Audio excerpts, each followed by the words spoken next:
Alam niyo mga kababayan, yung inasta ni Senator Amy Marcos na kung saan nag-privilege speech siya na ang kanyang mga paratang ay di umano ay nagkakaroon na ng sabwatan ang Kongreso at ang Senado para hindi daw matuloy ang 2028 national election.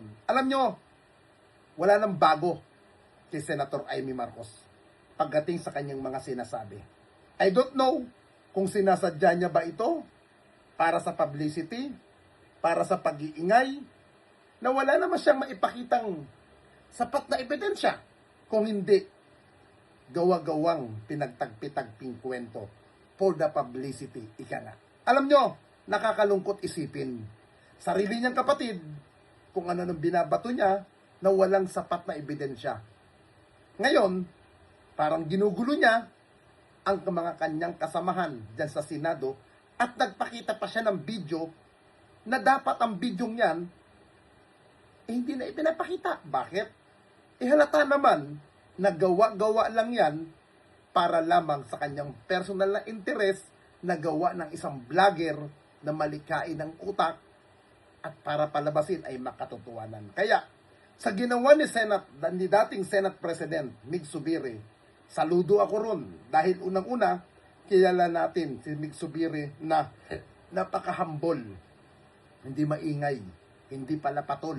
Pero, nung nakita ko siya na nagsalita, bugso ng damdamin niya, at siya'y tumayo para ipaglaban ng katotohanan, sumasaludo ko. Dahil, kahit anong nangyari, na unti-unting lumulubog ang Senado dahil sa gawa ng mga mangingilan-gilang senador dyan, at least, meron tayong narinig na Juan Miguel Zubiri na tumayo para ipaglaban ang katotohanan. Tamang sinabi niya nung siya nag-speech, wala tayong pakialam kung ano ang kaaway niya. Kung galit si Senator Amy Marcos kay Pangulong Marcos, wala tayong pakialam, kasi di natin mapapala dyan. Dahil kayo ay mga public official, magtrabaho kayo para sa bayan. At dahil kayo'y pasahod, bigyan nyo naman ng pagpapahalaga ang natatanggap nyong mga sahod mula sa ating mga kababayan. Oo, kung ano-ano, hindi naman kami ganyan. No? To gain traction, to gain views and publicity will destroy our fellow colleagues here. Walang ganyanan. Hindi ako nagagalit, kilala niyo ako. Ako pinaka-amiable dito, mahal ko kayong lahat. Pero hindi tama yung pangyayaring iyon. Hindi ba? Kung galit po kayo, magsalita po siya dyan, magalit siya sa gobyerno niya, magalit siya sa kapatid niya, burahin niya kapatid niya. Pero wag naman niya idamay yung mga tao na walang kinalaman dyan. Katulad niya, never ako kinausap ni Senate President Soto.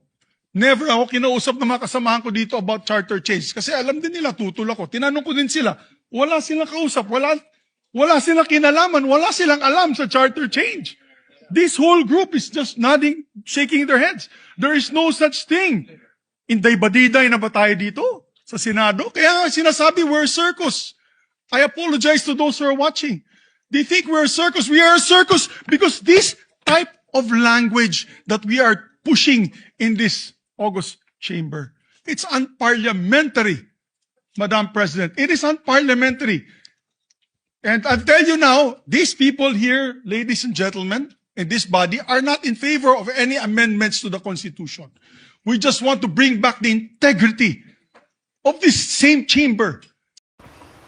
Isang malaking hamon sa integridad ng Senado ang naging palitan ng pahayag sa pagitan ni Senator Amy Marcos at dating Senate President Juan Miguel Mig Zubiri. Sa puntong ito, lubos na totoo at valid ang naging reaksyon at damdamin ni Senator Zubiri. Hindi nga naman makatwiran na akusahan ang minority bloc o ang buong institusyon na ginagamit ang charter change para lamang sa pangsariling interes o upang palawigin ang termino ni Pangulong Ferdinand Bongbong Marcos Jr. Kilala si Senator Zubiri sa kanyang pagiging miyabol, mahinahon at marespeto sa lahat ng kanyang mga kasamahan. Kaya naman, ang kanyang pagpapakita ng emosyon ay patunay lamang na umabot na sa sukdulan ang kawalan ng respeto ng ilang mga senador at sa mga maling paratang na ibinabato sa kanila. Hindi kasi bababa ni Sent Aimee ang mga miyembro ng Senado na gagamitin ang mga gawa-gawang script, paninira o fake news para lamang gibain ang imahe ng kanilang mga katunggali sa politika. Nakakapanlumo isipin na unti-unti nang nagiging isang serkos ang mataas na kapulungan dahil lamang sa mga taktikang politikal, ang tila pag-arte at labis na pagiging dramatiko para lamang makakuha ng views, like at publisidad ay napapababa sa antas ng seryosong debate sa bansa. Ang naging privilege speech ni Senator Aimee ay walang matibay na basihan, mapanganib ang mapagkakalat ng maling impormasyon. Dahil marami sa ating mga kababayan ang madaling mapaniwala sa mga paratang na walang patunay ang paggamit ng bulwagan ng Senado upang magasik ng walang batayang hinala ay tahasan, implementary road at below to the belt. Walang delikadesa ang ginawang pahayag ni Senator Aimee Marcos. Ang kalayaan sa pagpapahayag sa loob ng Senado ay may kaakibat na responsibilidad at katotohanan. Hindi lisensya para manira ng reputasyon. Dapat lamang na pagsabihan o palalahanan.